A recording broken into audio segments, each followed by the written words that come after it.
Live from the Owen Theater, located in the glittering arts and entertainment district of downtown Conroe, Texas, comes the Players Theater Company Old Time Radio Hour.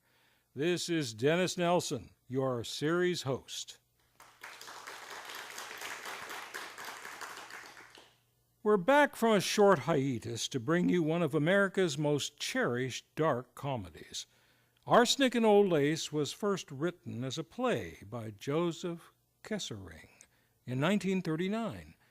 It became so popular, only a couple of years passed before the film by Frank Capra, starring Cary Grant, made it famous.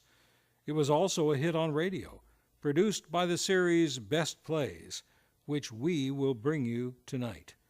But before we do, permit me to introduce our stellar cast of new and familiar players.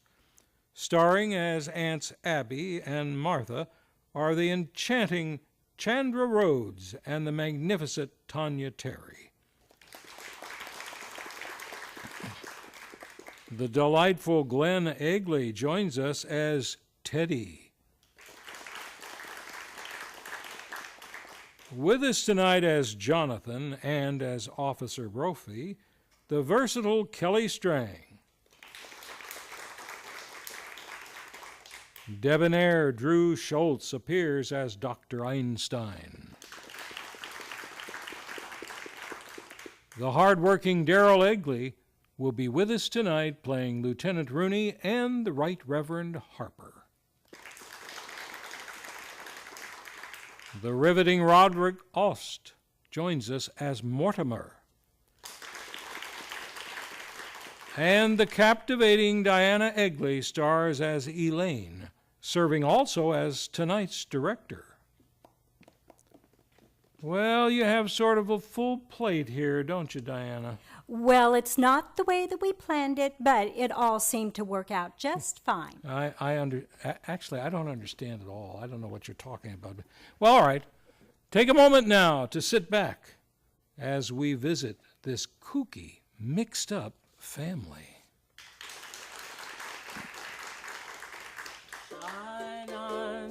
Shine on, harvest moon, up in the sky.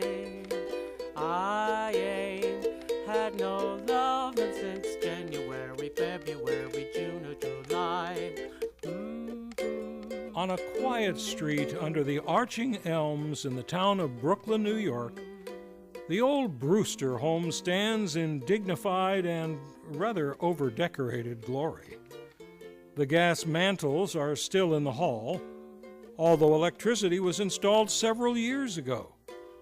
It's tea time, and Miss Abby Brewster pours.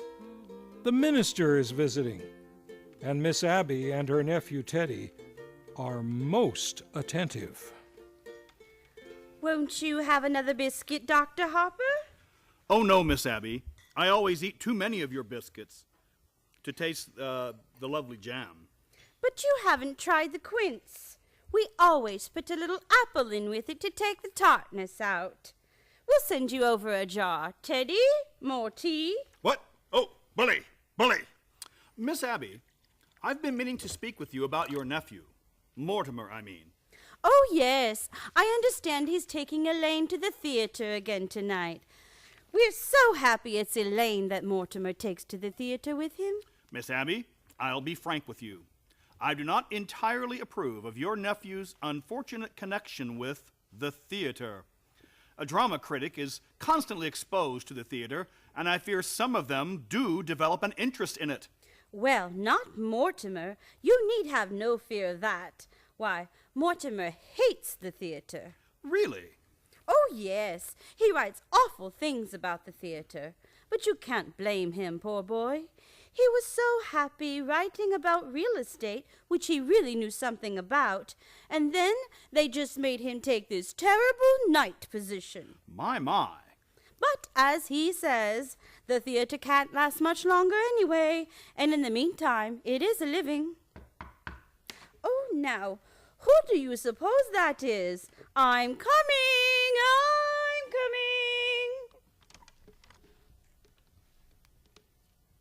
Oh, hello, Miss Brewster. How are you, Officer Brophy? Come in. Thank you. Afternoon, sir. Sir, what news have you brought me?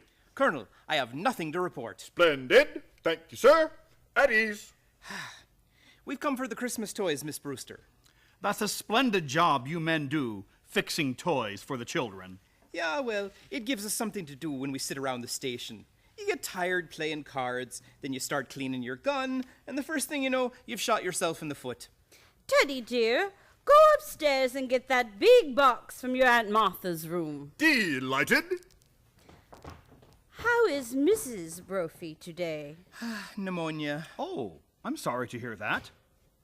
Charge!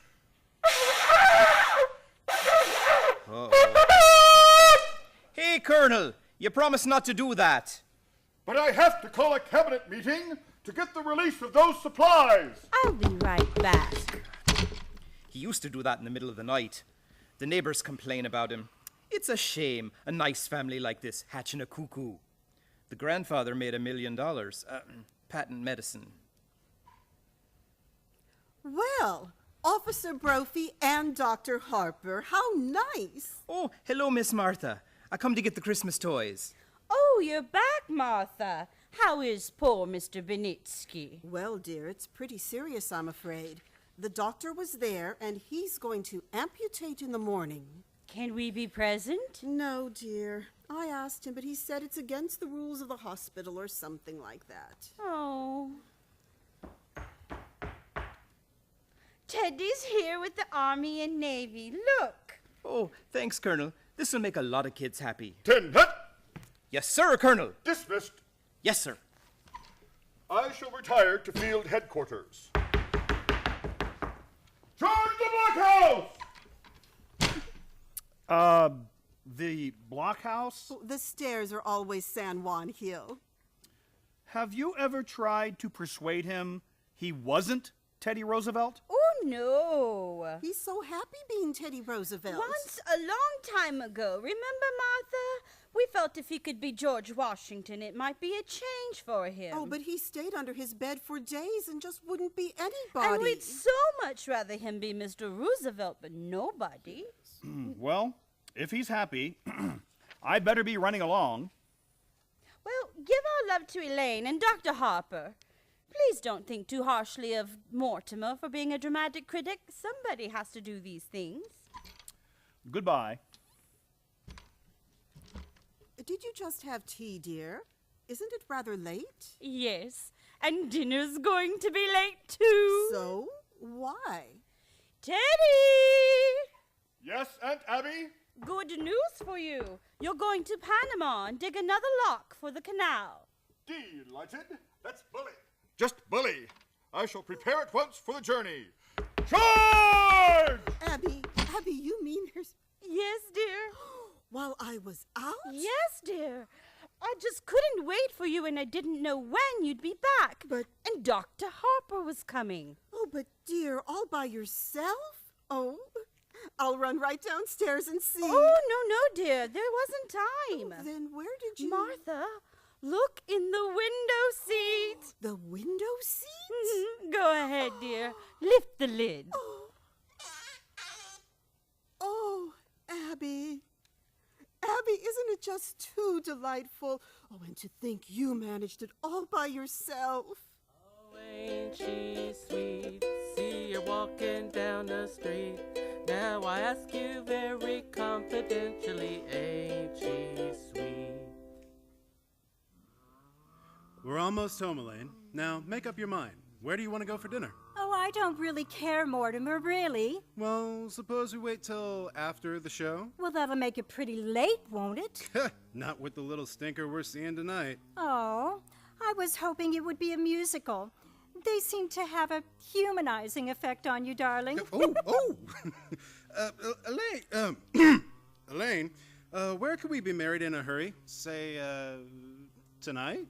Well, I'm afraid Father will insist on officiating. I'll bet your father could make even the marriage service sound pedestrian. Ah, here we are. The Brewster Mansion. Thanks. Isn't that Teddy at the door? Yes. Well, what's he doing in shorts and a sun helmet? Hello, Mortimer! How are you, Mr. President? Bully, thank you. Just bully. What news have you brought me? Just this. Mr. President, the country is squarely behind you. Yes, I know. Isn't it wonderful? Well, goodbye. Well, where are you off to, Teddy? Panama! Well. Panama's the cellar. He digs locks for the canal down there. Oh. Well, you're very sweet with him. Teddy always was my favorite brother. Favorite? Were there more of you? There's another brother, Jonathan. We don't talk about him. He left Brooklyn very early, by request. Jonathan was the kind of boy who liked to cut worms in two with his teeth. Well, what became of him? I don't know. He wanted to become a surgeon like grandfather, but he wouldn't go to medical school first, and his practice got him into trouble. Oh. Well, goodbye, darling. I'll run over and say goodnight to Father. Before I go out with you, he likes to pray over me a little. Mm-hmm. I'll be right back. I'll cut across the cemetery. Hello, Mortimer. Oh, hello, Aunt Abby. Did you see my chapter on Thoreau? I wanted to show it to Elaine. No, I haven't seen it, dear. We thought you'd like a little something before you leave. Martha's getting a piece of Lady Baltimore cake. Ooh. Dr. Harper is here to tea, and he's concerned about Elaine going to the theater so much. He'd love tonight's horror. Murder will out. Oh, dear. Well, I think I'll open a bottle of wine. It'll be nice with the cake. Yeah, I can see it all now. Same old thing. And when the curtain goes up... Now, where is that chapter? Now, the first thing you'll see, maybe in the window seat, will be a dead body. Sure, just like this one. Dead body! Huh? A dead body. There is happy land far, far away. Lady Baltimore cake is so nice with a little wine, don't you think, dear? Aunt Martha? Aunt Abby? Yes, dear. You told me you were going to make plans for Teddy to go to that, sanitarium, Happydale. Yes, dear, it's all arranged. Well, he's got to go Teddy right has away. to sign the papers. Well, he's got to go right away. He's got to sign those papers. Well, you've got to know sometime. I'm frightfully sorry, but I've got some shocking news for you, darlings. Teddy's killed a man. Nonsense, dear. But there's a body in that window seat. Yes, dear, we know. Oh, well, wait, you know? Now, Mortimer, just forget about it. Forget you ever saw the gentleman. Forget? We never dreamed you'd peek. But who is he? His name is Hoskins. Adam Hoskins. That's really all I know about him, except that he's a Methodist. What's he doing here? Well, what happened to him? He died. Aunt Martha, men don't just get into window seats and die. No, he died first. Well, how? Oh, Mortimer, don't be so inquisitive. The gentleman died because he drank some wine with poison in it. What? How did the poison get in the wine? Well, we put it in the wine because it's less noticeable. When it's in tea, it has a distinct odor. You put it in the wine. Yes, and then I put Mr. Hoskins in the window seat because Dr. Harper was coming. Oh, so you knew what you'd done and you didn't want Dr. Harper to see the body? Well, not at tea. That wouldn't have been very nice. Now you know the whole thing, Mortimer. Just forget about it. I do think Martha and I have the right to our own little secrets. Butter plates, Martha, butter plates. Oh, yes, of course, dear. And, oh, Abby, while I was out, I did drop in on Mrs. Schultz. She's much better, yes, and she would like us to take Junior to the movies again. Well, we must do that tomorrow or the next day. Yes, but this time we'll go where we want to go. Junior's not going to drag me into another one of those scary pictures. Aunt Martha, Aunt Abby, what are we going to do? What are we going to do about what, dear? There's a body in that window seat! Yes, Mr. Hoskins. Well, good heavens. It's not like I can turn you over to the police. What am I going to do? Well, for one thing, dear, stop being so excited. And for pity's sake, stop worrying. We told you to forget the whole thing. Forget? My dear Aunt Abby, can't I make you realize that something has to be done? Now, Mortimer, you behave yourself. You're too old to be flying off the handle like this. But you can't leave him there. Oh, we don't intend to, dear. No, Teddy's down in Panama digging the lock. You mean you're gonna bury Mr. Hotchkiss in the cellar? Hoskins, dear. And, oh, yes, dear, of course. I mean, that's what we did with the others.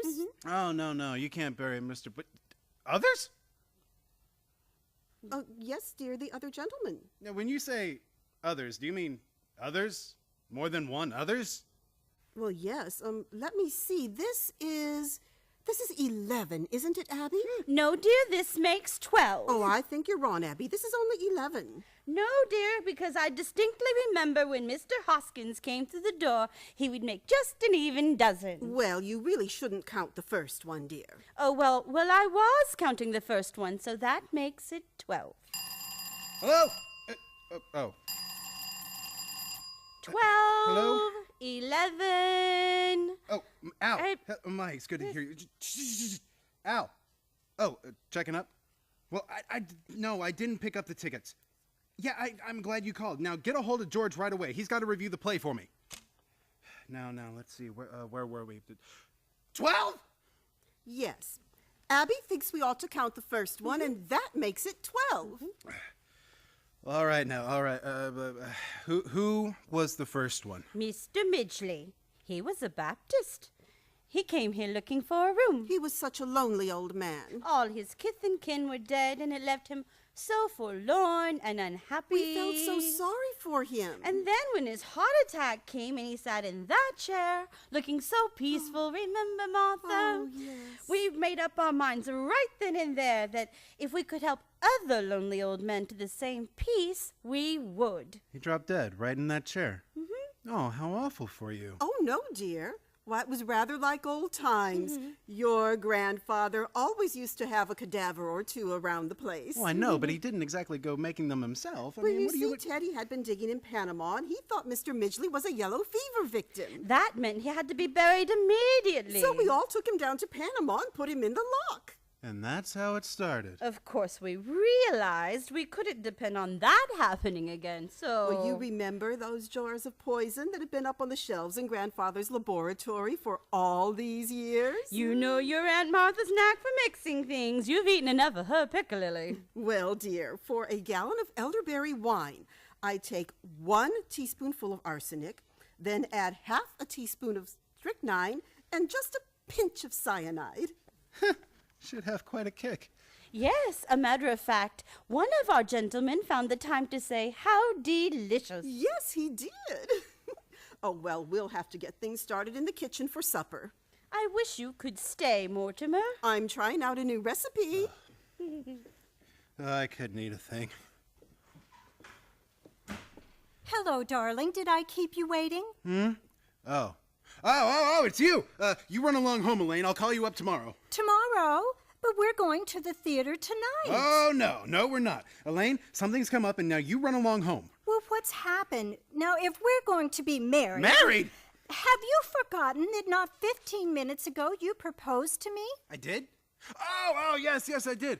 Well, as far as I know, that's still on. Now, you run along home. Listen, you can't propose to me one minute and throw me out of the house the next. Well, I'm not throwing you out of the house, darling. Now, would you get out of here? Mortimer! Mortimer! Whew.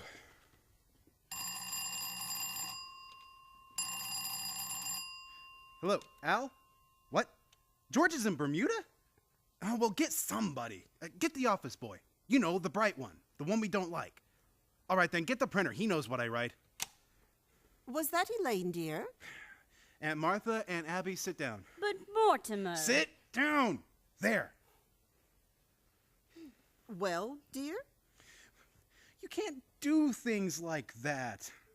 I don't know how to explain this to you, but, well, it's not only against the law, it's wrong. It's not a nice thing to do. People wouldn't understand. Abby, we shouldn't have told Mortimer. Well, what I mean is, well, this has developed into a very bad habit. Mortimer, we don't try to stop you from doing things you like to do. I don't see why you should interfere with us.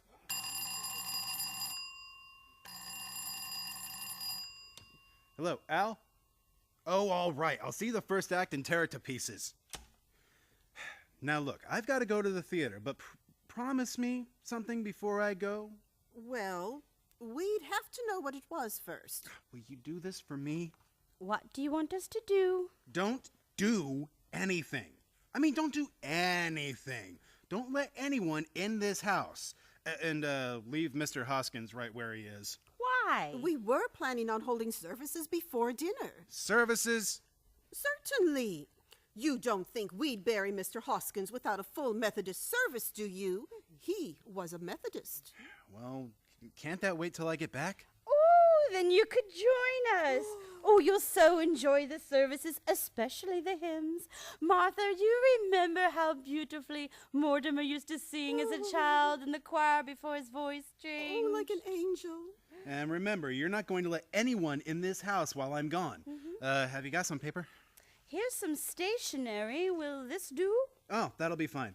I can save time if I write my review on the way to the theater.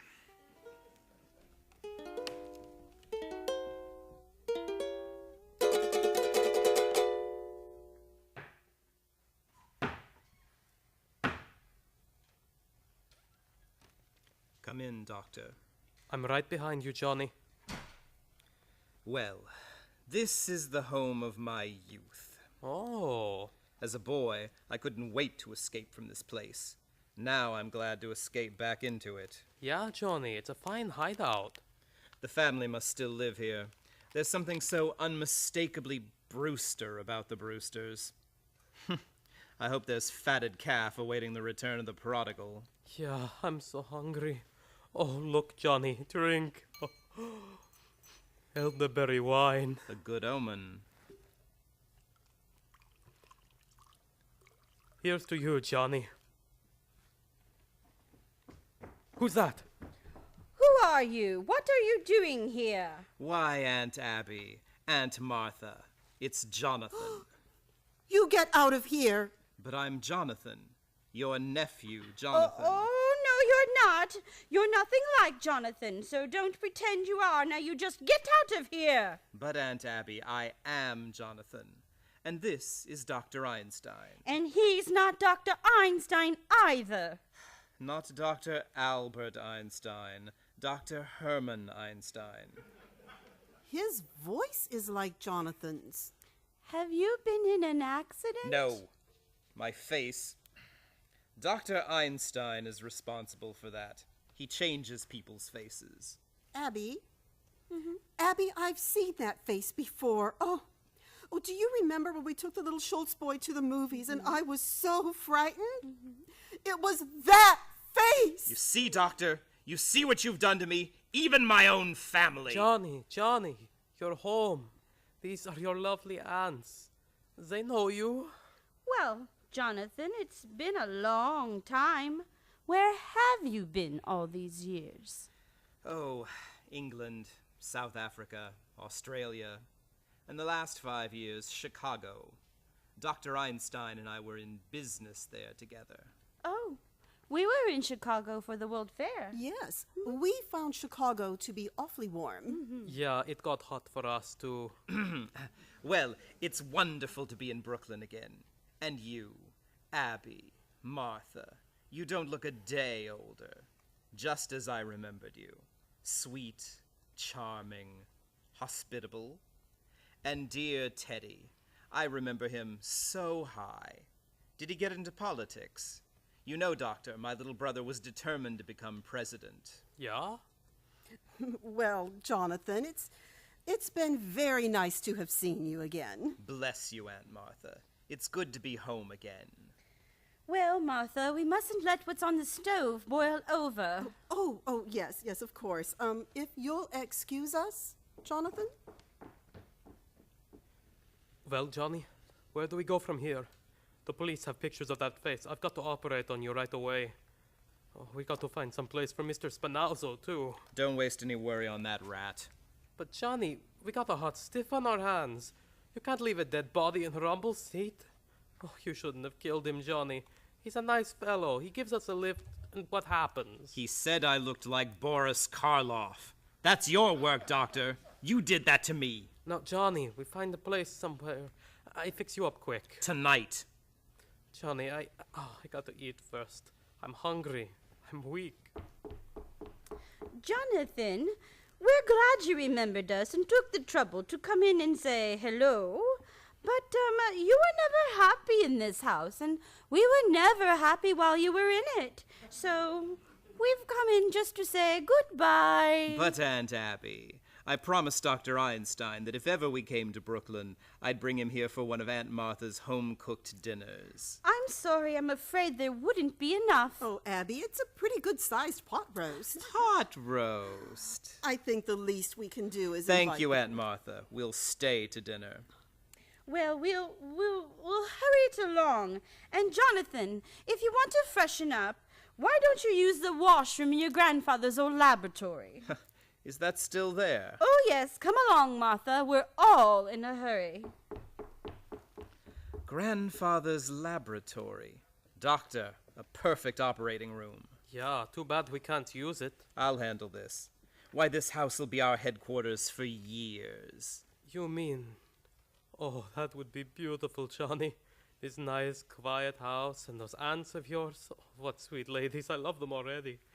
I get the bags from the car. Oh, it all comes true. A beautiful dream. It's so peaceful here.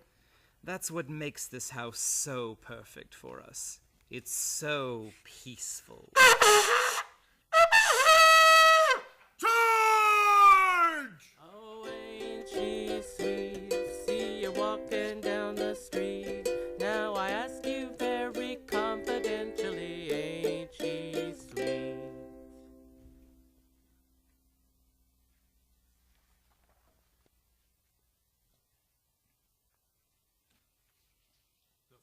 Fantastic. Players, the Eggertt Company season is almost over. Our season's end brings us the musical family favorite, Rodgers and Hammerstein's Oklahoma, and then finishes up with the rollicking dance comedy, Stepping Out. Hey, I'm kind of sad that this season is nearly over. But wait, look here at this brochure. See? The Owen has just announced its new season. What? Tell me what's coming up for the rest of 2015. Well, let's see. Well, here's a classic, Bye Bye Birdie, and Moon Over Buffalo, both this fall. And for the holidays, listen to this, Meet Me in St. Louis. Wait, let me see that. Wow, 2015 brings us The Hilarious Murder at Howard Johnson's and Shakespeare's timeless Romeo and Juliet. Wow, the unparalleled Chicago and the riveting Agatha Christie classic, The Mousetrap. It says here for more information on discount season tickets, go to owentheatre.com. That's OwenTheatre.com. Be sure to join us as the hits just keep coming at the Owen Theatre. My only sunshine, you make me happy when skies are gray. Oh, Aunt Martha, you haven't lost any of your skill. Why, thank you, Jonathan. And now I know you and Dr. Einstein both want to get where you're going. But my dear aunts, I'm so full of that delicious dinner, I just couldn't move a muscle. Yeah, it's so nice here. Well, after all, it's very late. I found it! I found it! Did you lose something, Teddy? I found it! The story of my life, my biography. You see, here we are, both of us, President Roosevelt and General Goethals at Culebra Cut. That's me, General, and that is you. My, how I've changed. General, we will both go to Panama now to inspect the locks. No, Teddy, not to Panama. Yeah, Panama's a long way off. Nonsense. It's just down in the cellar. The cellar? Yes, we let him dig the Panama Canal in the cellar. General, as President of the United States, I demand that we inspect the locks immediately. Teddy, I think it's time you went to bed. I beg your pardon. Who are you? I'm Woodrow Wilson. Go to bed. No, You're not Wilson, but your face is familiar. Let me see. Perhaps I meet you later on my hunting trip to Africa. Yes, you look like someone I might meet in the jungle. Teddy. It's your brother Jonathan, dear. He's had his face changed. Oh, so that's it. A nature faker. And perhaps you had better go to bed, Teddy. Jonathan and his friend have to go to their hotel. General Goethals, inspect the canal. But Johnny... Inspect the canal. All right, Mr. President. We go to Panama. Bully! Follow me, General. Aunt Abby, I must correct your misapprehension. We have no hotel. We came directly here. This is my home. But Jonathan, you can't stay here. Aunt Abby, you have a most distinguished guest in Dr. Einstein. I'm afraid you don't appreciate his skill. In a few weeks, you'll see me looking like a very different Jonathan. Oh, but he can't operate on you here. Oh, I forgot to tell you. We're turning Grandfather's laboratory into an operating room. We expect to be quite busy. Hey, Johnny, down in the cellar. Dr. Einstein, my dear aunts have invited us to live with them. Oh, you fixed it. Well, you're sleeping here tonight. Aunt Abby, please get our room ready. But... Now. Well, come along, Martha, dear. Johnny, when I go down in the cellar, what do you think I find? What? The Panama Canal. The Panama Canal. It's a whole teddy dog. 6 feet long and 4 feet wide. Down there. And it just fits Mr. Spanalzo. Rather a good joke on my aunts. They're living in a house with a body buried in the cellar. Come on, we'll bring it in through the window. We were sailing along on Moonlight Bay. We could hear the voices ringing. Poor dear Mr. Hoskins. He's been so patient in the window seat. I think Teddy had better get Mr. Hoskins downstairs right away. Abby, I will not invite Jonathan to the funeral services. Oh, no. We'll wait until they've gone to bed, and then we'll come down later and hold services. The General was very pleased. He says the canal Teddy! is just the right size. Teddy, there's been another yellow fever victim. Oh, dear me. This will be a shock to the General. But I'll have to tell him. Army regulations, you know. No, Teddy. We must keep it a secret. Yes. A state secret? Yes, a state secret. Promise? You have the word of the President of the United States. Cross my heart and hope to die. Now, Teddy, you must take the poor gentleman down to the canal. Ed will come down later and hold services. You may announce that the President will say a few words. Where is the poor devil? He's in the window seat. Oh, seems to be spreading. We've never had yellow fever there before. Up we go. He died for his country. Open the cellar door, Aunt Abby.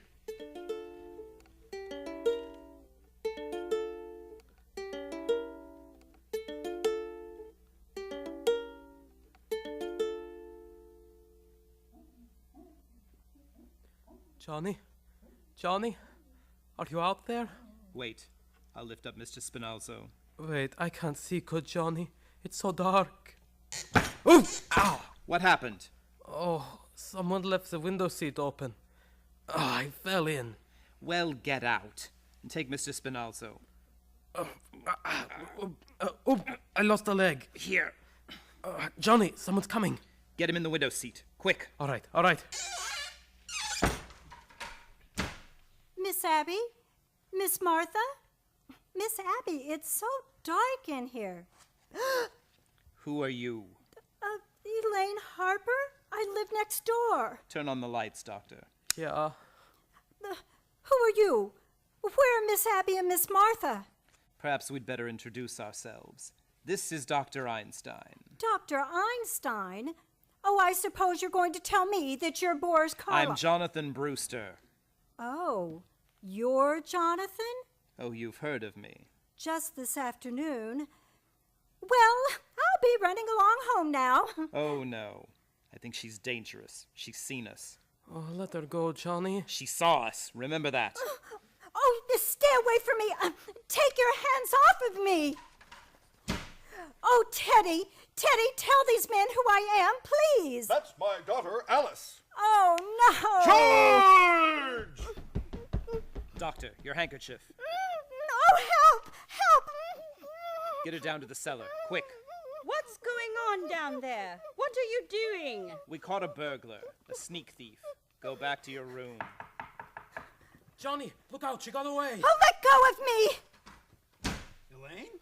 Mortimer, where have you been? At the Henry Miller Theater. But who's this? This is your brother Jonathan. Jonathan? And this is Dr. Einstein. Oh. You always were a horror, but do you have to look like one?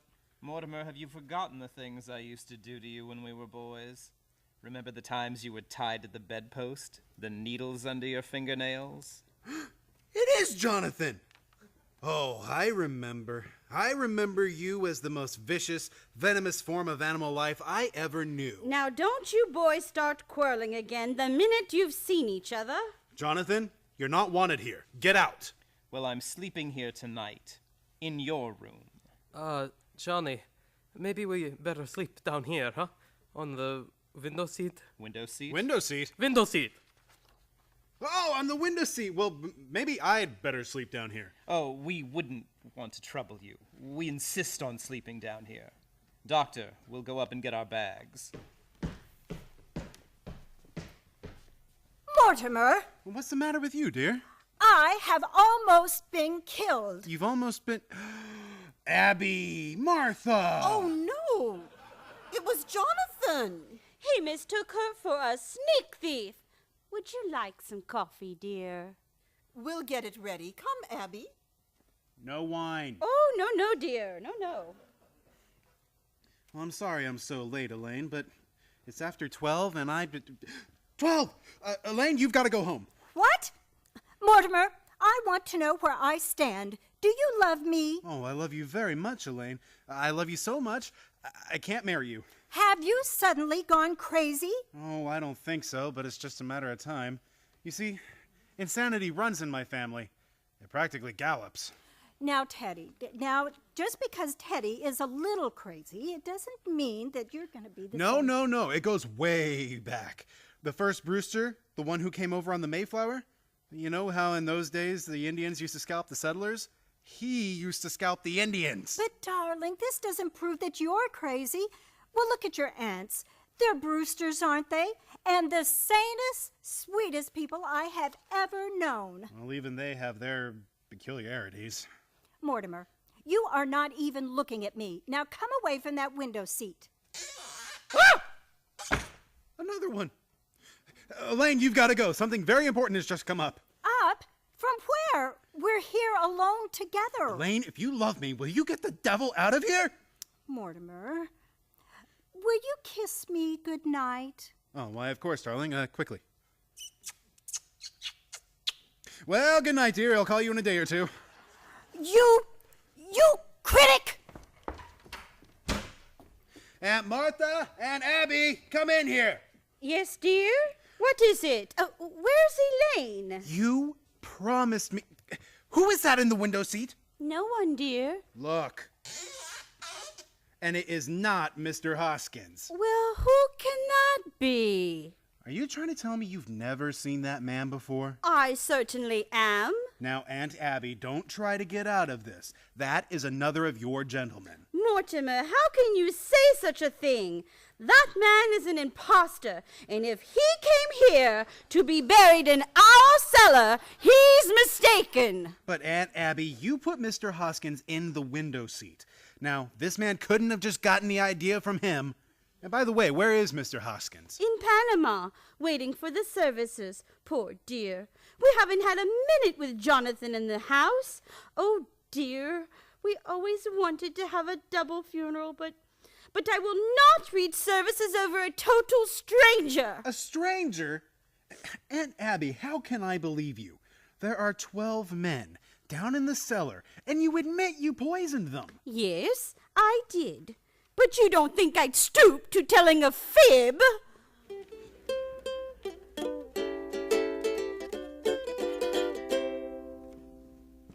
Jonathan, I want a word with you.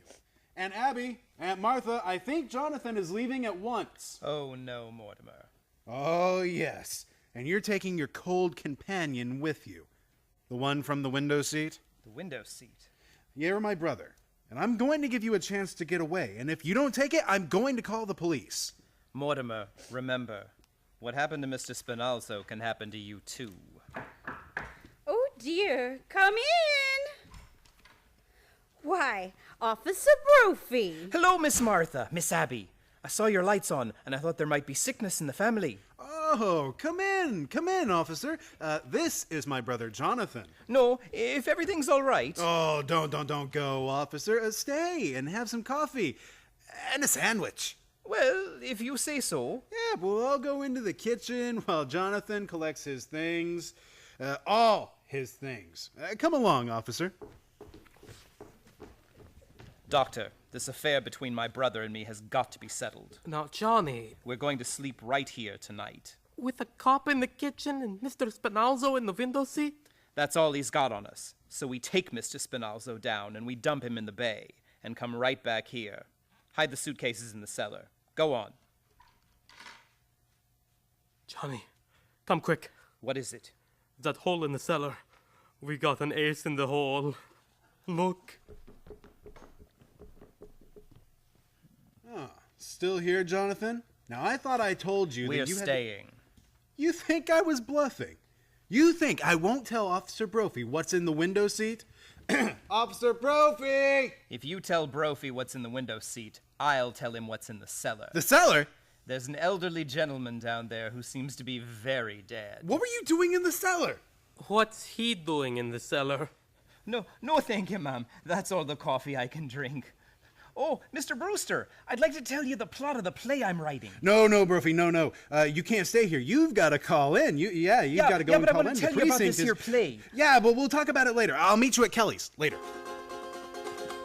Is that you, Mortimer? It's Jonathan, Aunt Abby. Where Mortimer are went out. you going? To Panama, to bury Mr. Spinalzo. But he can't stay in our cellar. There's a friend of Mortimer's downstairs waiting for him. He and Mr. Spinalzo will get along fine together. They're both dead. Ooh, they must mean Mr. Hoskins. You know about what's downstairs. Of course we do. And he's no friend of Mortimer's. He's one of our gentlemen. Your gentleman. Besides, there's no room for Mr. Spinalzo. The cellar's crowded already. Crowded? With what? There are 12 graves down there now. 12 graves? And that leaves very little room, and we're going to need it. You mean you and Aunt Martha have murdered... Murdered? Murdered? Certainly not. This is one of our charities. So you take your Mr. Spinalzo out of there. You've done that here in this house, and you've buried them down there. Johnny, we've been chased all over the world. They stay right here in Brooklyn and do just as good as you do. What? You got 12, and they got 12. I've got 13. Oh, you can't count the one in South Bend. He died of pneumonia. He wouldn't have got pneumonia if I hadn't shot him. No, Johnny, you got 12, and they got 12. The old ladies are just as good as you are. Oh, they are they? Well, that's easily taken care of. All I need is one more, that's all. Just one more.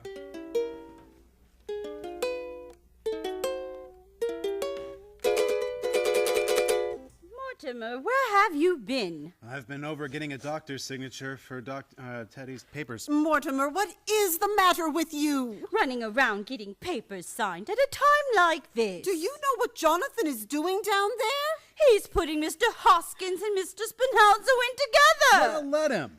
Is Teddy in his room? Oh, Teddy won't be any help. Well, you had to go and tell Jonathan about those 12 graves. Now, if I can make Teddy responsible for those, I can protect you. Can't you see? No, I don't see. And we pay taxes to have the police protect us. We'll call them. No, you can't. They'll find out about Mr. Hoskins and the other 12 gentlemen. Mortimer, I don't think that they would pry into our private affairs if we asked them not to. No, you can't do this. I won't let you. Well, if Jonathan and Mr. Spinalzo are not gone by morning, I'm going to call the police. You have stolen my heart. Don't go away. As we sang love's old sweet song on Moonlight Bay.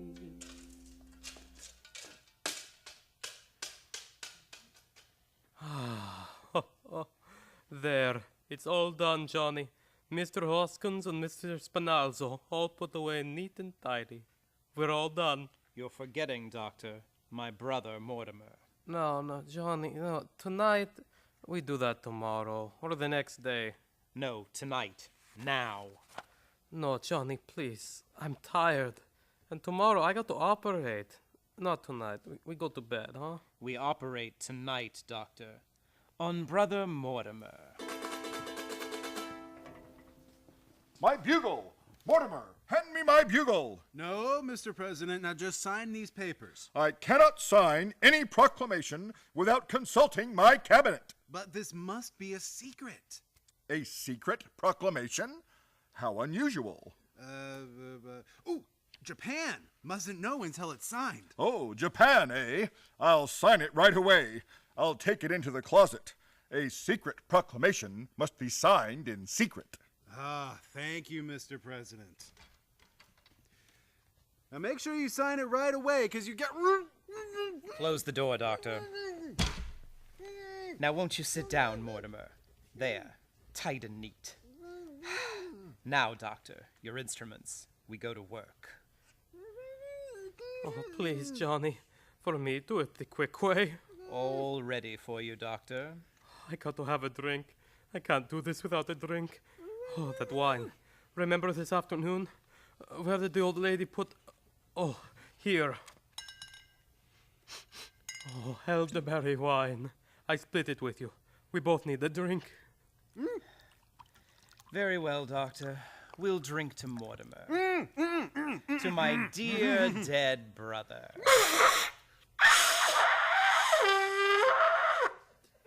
God in Himmel!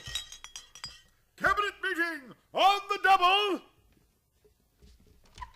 That idiot! He goes next. No, not Teddy. That's where I stop. I draw the line at Teddy. Now we've got to work fast.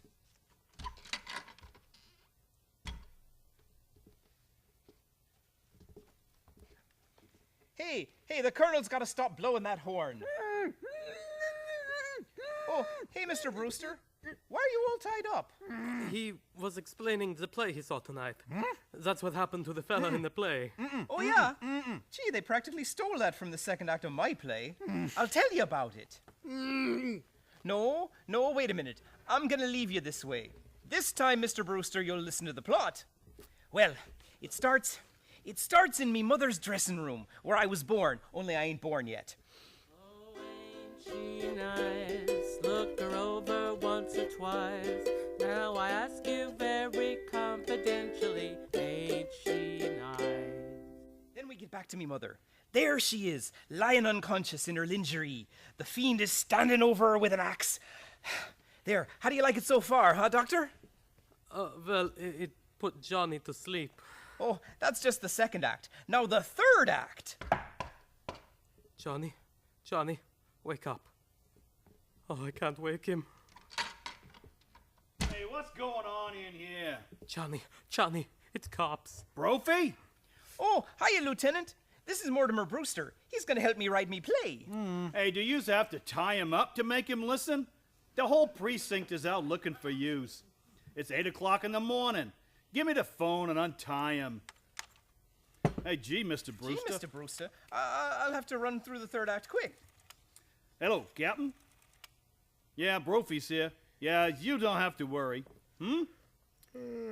Yeah, we found him at the Brewster house. So yous can call off the big manhunt. You wants us to bring him in? Manhunt. Oh, so I've been turned in, eh? I suppose you and that stool pigeon brother of mine will split the reward. Reward? Grab him, Brophy! Now I'll do some turning in. There are 13 bodies buried in our cellar. Oh, yeah? I'll show you. You come on down to the cellar with me. 13 bodies. Maybe you better go down, Joe. With him? Not me. He looks like Boris Karloff. Oh, get him off me, Rooney. Help me! Help me! Get your head out of the way! Whew. Well, what do you know about that? Imagine him claiming there was 13 bodies buried in the cellar. Huh. Get him out of here. I'll take him into the kitchen. What a story. 13 bodies buried in the cellar. Sir, there are 13 bodies buried in our cellar. Who are you? I'm President Roosevelt. Hey, what is this? Hey, didn't anybody untie you yet? Oh, here, I'll do it. Whew. Now, Lieutenant, listen to me. We have This crazy brother of yours has got to be put away. We don't want no more bugles blowing. Yes, I know. I have the papers right here. Teddy's going to Happydale. Now, about those 13 bodies... Oh, yeah. Can you imagine what would happen if that cockeyed story got around? It's lucky I didn't fall for it. 13 bodies. You are my sunshine, my only sunshine. You make me happy when skies are gray. I beg your pardon. I'm Mr. Witherspoon of Happydale. I believe I am to pick up a gentleman. Oh. Teddy! Just finished my cabinet meeting. Yes, Mortimer? Mr. President, I have some very good news for you. Your term of office is over. Oh, then I start on my hunting trip to Africa, don't I? Well, this is Mr. Witherspoon. He's your guide for Africa. Oh, bully. Glad to meet you, sir. Aunt Martha, Aunt Abby, I'm on my way to Africa. Isn't that wonderful? Oh, if the safari comes, tell them to wait. Charge!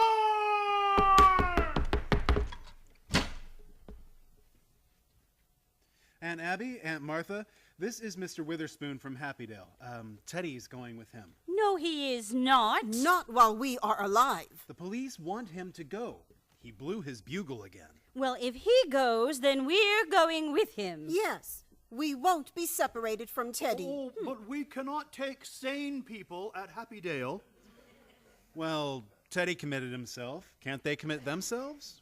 Can they sign the papers? Oh, well, certainly. Oh, well then, if we can go with Teddy, we'll sign the papers. Where are they? Oh my, we've overlooked one thing. We're going to need the signature of a doctor. A doctor? Oh, yes, a doctor. Dr. Einstein. Me? Come over here. We'd like you to sign some papers. Please, I must go. No, just come right over here, Doctor.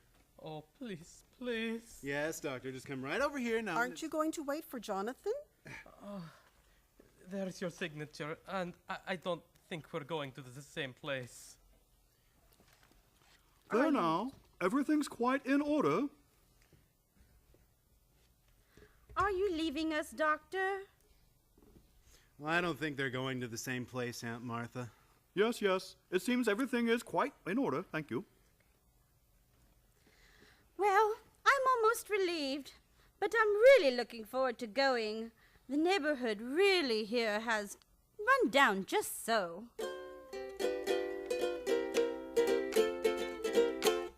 Well, Mortimer, we're all ready to go now. The house will be yours, and we want you to live in it. Oh, no, Aunt Abby. The house is too full of memories. Oh, dear, but you'll need a house to live in when you're married. Oh, I'm afraid I can't ever marry Elaine, or anybody. Oh, there's something else, Mortimer. You signed the papers as our next of kin. Well, of course, why not? But you see, dear, well, you're not really a Brewster. Not a Brewster? No, dear. Your mother was a widow when she came to us as a cook, and you were born about 3 months later. And she was such a good cook, though we didn't want to lose her, so Brother married her. I'm not really a Brewster? Now, don't feel badly about it, dear. No. Oh, no, not at all. Oh, it's a tragedy, isn't it? Nobody knows who your father is. He might be anybody. You're right. You're right. You're absolutely right. Well, isn't it wonderful? He might be anybody. Oh, I've got to tell Elaine. He might be anybody. All right, Jonathan, come on. I'm coming. Goodbye, aunties. So this house is seeing the last of the Brewsters. Well, I can't better my record now, but neither can you. At least I have that satisfaction. The score stands even, 12-12. Jonathan always was a mean boy. He never could stand to see anybody get ahead of him. I wish we could show him he isn't so smart. Well, ladies, perhaps we'd better be going. Martha? Yes, Abby?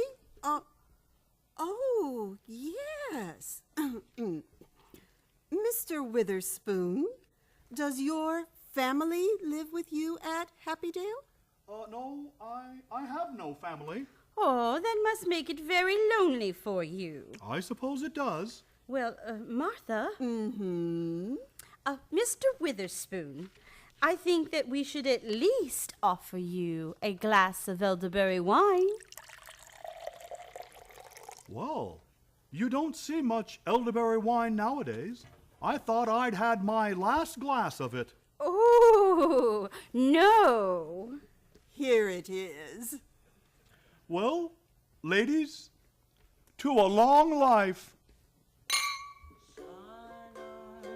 Shine on, harvest moon, up in the sky. I ain't had no lovin' since January, February, June, or July. Thank you for joining us during this hysterical episode of the Players Theater Company Old Time Radio Hour, right here in the Owen Theater. Special thanks go to director Orvis Melvin and the cast and crew of Oklahoma for letting us borrow their stage tonight. Tickets are already on sale for this timeless musical, opening Friday, May 8th. More details on tickets and our Players Theater Company season can be found at owentheater.com. Tonight's technical credits go to Dick Schissler as sound engineer, who also acted as producer for Lone Star Internet Radio.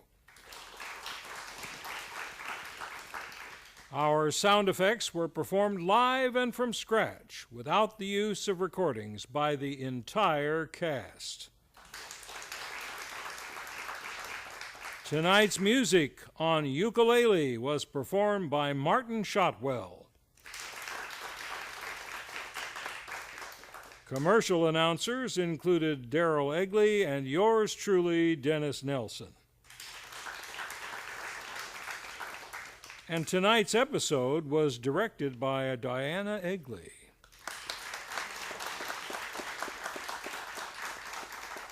Series producer on behalf of the Players Theater Company was Timothy Eggertt. The Players Theater Company Old Time Radio Hour was created by Craig Campobella and Dick Schissler exclusively for the Players Theater Company. This episode of the Players Theater Company Old Time Radio Hour was performed live in the Owen Theater in partnership with Lone Star Internet Radio in Conroe, Texas on April 19th, 2015, and it was recorded for encore broadcasts. Visit irlonestar.com every month for freshly archived programs like Spellbound, which is now available on demand for your listening pleasure. If you are an actor in the Conroe or Greater Houston area, you are invited to audition for our next episode. The audition will be in the Owen Theater on Monday, May 4th. Check theplayerstc.com for more information. This upcoming production is the classic radio comedy Fibber McGee and Molly, airing live from the Owen Theater on Sunday, May 17th at 7 p.m. In the meantime, Be sure to listen for us every Sunday night at 7 p.m. on Lone Star Internet Radio. Thank you again so very much for joining us. From the glittering Arts District of downtown Conroe, Texas, we wish you a very pleasant evening.